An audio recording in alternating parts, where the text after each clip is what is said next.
সামনে জল করে বলছে ভারতের নাম নিলেই ইন্ডিয়ার এই দালালদের গায়ে জ্বালা পড়া শুরু হয়ে যায়।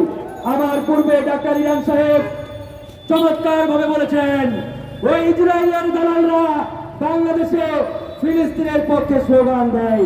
ওই ইন্ডিয়ার ওয়ের দালালেরা যখন বাংলাদেশে ইন্ডিয়ার বিরুদ্ধে কথা বলে আমাদের বুঝতে বাকি থাকে না, এদের মাধ্যমে আন্দোলন নয়, এরা শেখ হাসিনাকে ক্ষমতায় রাখার এজেন্ডা বাস্তবায়ন করে যাচ্ছে।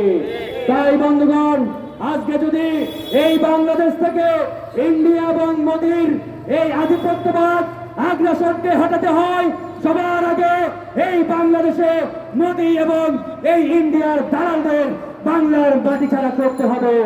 যতক্ষণ পর্যন্ত এই মোদির দালালেরা, এই ইন্ডিয়ার দালালেরা এই বাংলাদেশের মাটিতে থাকবে, ততদিন পর্যন্ত বন্ধুগণ আমরা এই মোদির দুঃশাসনকে বাংলাদেশ থেকে কাট করতে পারবো না।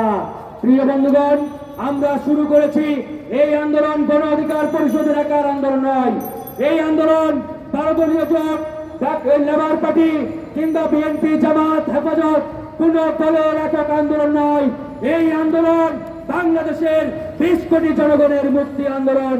তাই আমরা দলমত নির্বিশেষে সবার প্রতি উদাত্ত আহ্বান জানাই, যদি বাংলাদেশের মুক্তি চান, এদেশের মুক্তি চান, আসুন সবার আগে ইন্ডিয়াকে না বলি, ভারতকে না বলি। যতক্ষণ না পর্যন্ত এই ইন্ডিয়াকে না বলতে পারি, ততক্ষণ পর্যন্ত এদেশের মানুষ মুক্তি পাবে না, মুক্তি পাবে না বন্ধুগণ। ধন্যবাদ।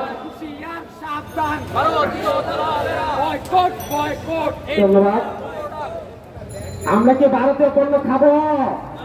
ক্যান্সার সৃষ্টিকারী পণ্য আর খাবো? আমরা ক্যান্সার সৃষ্টিকারী পণ্য আর কিনবো?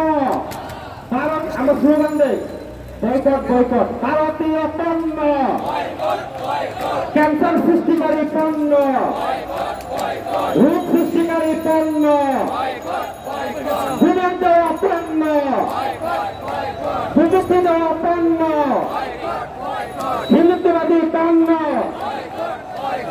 সংগ্রামে উপস্থিতি এখন বক্তব্য রাখছেন,